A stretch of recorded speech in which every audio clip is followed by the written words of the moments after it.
Hello. So there was a question. If I don't have a thermo book, how can I get the access to Steam tables to solve the thermodynamic problems? And let's see what we can do. So in our Canvas, we give you the link for this site at ohio.edu/mechanical/thermo/property/_table.h2o/h2o. And if you click on it, you will find they have Steam table property available, online version and an Excel version. Okay, so there is the superheat values and there are the saturated value. Saturated value is the dome, the edges of the dome. We got the saturated liquid and the saturated vapor, right? So here is the saturated property by temperature. Okay, the HF and HG, the liquid and the gas, and the difference between them. The same thing for entropy, the energy, the specific volume, right? And sometimes it's convenient to have them for pressure. Okay, so rather than ranking it by temperature, they are ordering it by pressure. So again, at any pressure, you can just go here and read what is HF and HG. Okay, so thanks to Andrew, he found this site for us and it's very useful. You can see they have like two ranges, 0 to 50 and 50 to the 373, the same thing for the pressure. And the superheat, you have all those ranges depending on what kind of pressure you have. So, and there's the Excel version too. Okay, and so if I would like to read the enthalpy at a pressure of 0.13 bar, or say 0.6 bar, and 300 degrees C. So I click here, right, and I go, well, here's my 0.6 megapascal or 6 bar, and I go with what temperature was it, 300. I will just come right here and read my enthalpy. Now, what if it's not 0.6 megapascal, but 0.7 megapascal? I got 0.6 and 0.8. Then I will just read, and again, 300 degrees C. So I come and read the enthalpy over here.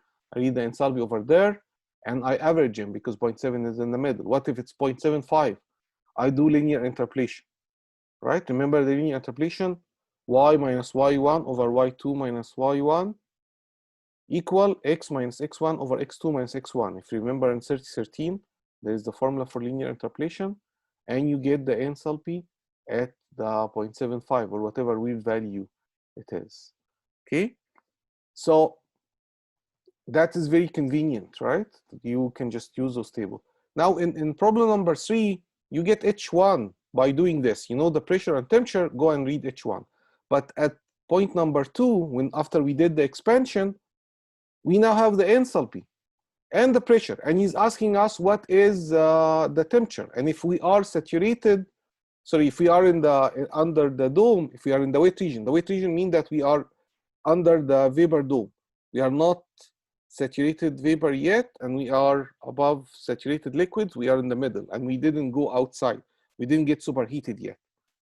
So anyway, so if I have the H and the pressure, and you want the temperature, what should I do? So you will come over here. You have your pressure. Let's not assume. We know it's 0.13, right?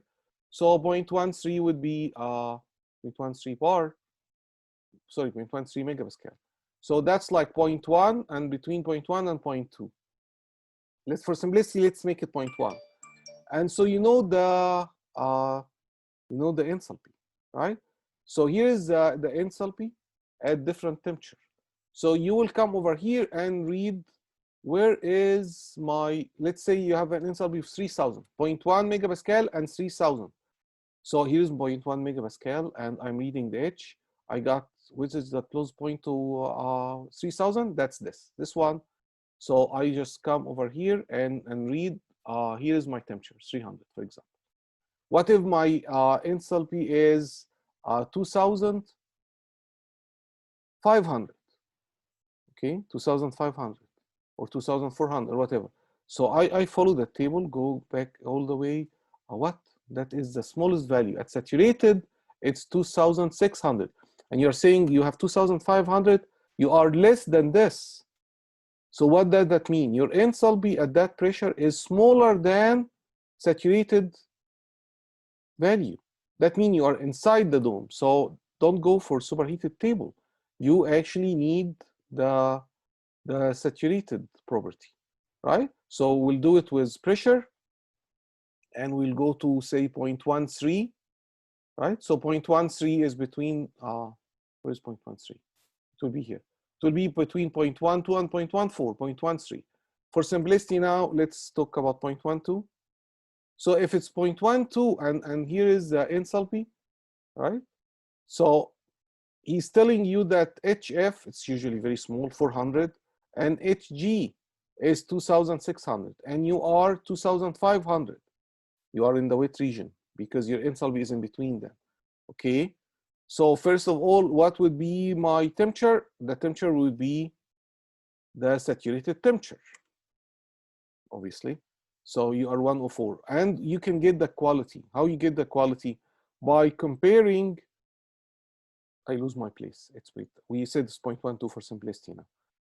So here's the HF, right? And here's the HG, and we are saying it's 2,500. So the X will come from the equation that say what? H, which is the 2,500, is HF plus X time HFG, which is HF minus HG minus HF, or basically this. What's the equation again? The H in the wet region is HF plus X multiplied by HFG. See, it's so nice. He also do the HFG for us, although we can subtract ourselves and get HFG, but it's nicer for this table that he gave us HFG because he know that we usually need to calculate the quality a lot of time, and we always need the HFG. So he saved our time and he gave us this. Okay, so H is HF plus X time HFG, and you get yourself your X, right? But we just said 0.12 for simplicity, but what's 0.13? Well, bad luck. You have 0.12 and 0.14. So in order to get 0.13, you will have to interpolate between those 2 points. So once you calculate the X this way and you calculate the X that way, you can calculate, you do linear interpolation, or easier actually, or make more sense, as you get your H, G, and HF for the 0.13. So your H, G is not going to be this guy, and it's not going to be this guy. It will be in the middle because 0.13 is exactly between 0.12 and 0.14. What if my pressure is 0.135? Then you do linear interpolation, again between those two numbers. What's the formula for linear interpolation? What I said before, y minus y1 over y2 minus y1 equal x minus x1 divided by x2 minus x1. What are those x and y you're talking about? Those will be your x's and those will be your y. And you are trying to find out what is this y, what is the enthalpy at this weird pressure that's not 0.12 and it's not 0.14, it's 0.135. All right? So we linear interpolate here, we linear interpolate over there, and now you just created your new value for 0.135 a megapascal. And you do the same like what we said, and you get your new quality now at this pressure. I realize linear interpolation is not really fun, right? And you wish you just have the value like this. So the other option we have is the steam table online.com, right? Steamtableonline.com. We have the link for it, and steamline-online.com. The first option is for free. What's the first option? You know the pressure and temperature, right? And say 6 bar and 300 degree, and you tell him to calculate, and he will give you the thing that you want.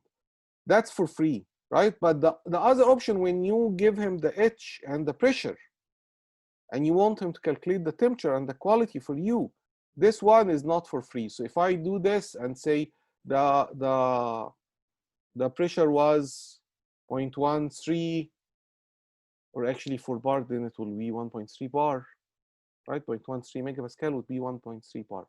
And the enthalpy is like 2,500, and calculate he will tell you, no, you have to pay for it. But that is the case when you think about it. That's what you the first option, knowing the pressure and temperature and getting everything from it. That's what the thermo book has. The thermo book has a table that has pressure and temperature, not enthalpy and pressure, right? So I mean, don't pay for it. Just basically say yourself, I'm just using it as a steam table. It's more convenient than that table because you can now, at least it will cut a little bit of your reading interpolation. So if it's 0.135, we do this. What did I do? Pressure and temperature, 1.35, and temperature, yeah, 300, sorry. And then we calculate. So now, see, I don't have to interpolate. I mean, I cut the interpolation. So at least whatever weird pressure we have, you know, he will be able to calculate for me the properties, right? Saturation property, pressure and X. So say 0.135. No, we said 135. 1.35 bar and quality of 1. And I say calculate. I get the H gas, right? And HF at that, I get the H gas by doing 1. I get the H liquid, HG by doing 0, right? So using steamtableonline.com in that earlier, in that first option, B and X for the dome and T and P and T for the superheat part, it will be as if you are using regular steam table online, steam tables, right? Yes, it doesn't have the, give me the H and I give you the H and the pressure and give me everything else. That's not there for free, but we don't need it, right? Why? Because we had this formula. If you give me the HF and the HG, I can calculate the quality by that formula I told you. H is HF plus X times HFG. Okay, very good. What is the third option? So the third option is to use the Xteam under MATLAB. And we made a video showing you how to use Xteam. And that's very convenient because you can really give him the H and the pressure and you can get everything else from him. All right. The fourth option is to use figures or graph, right?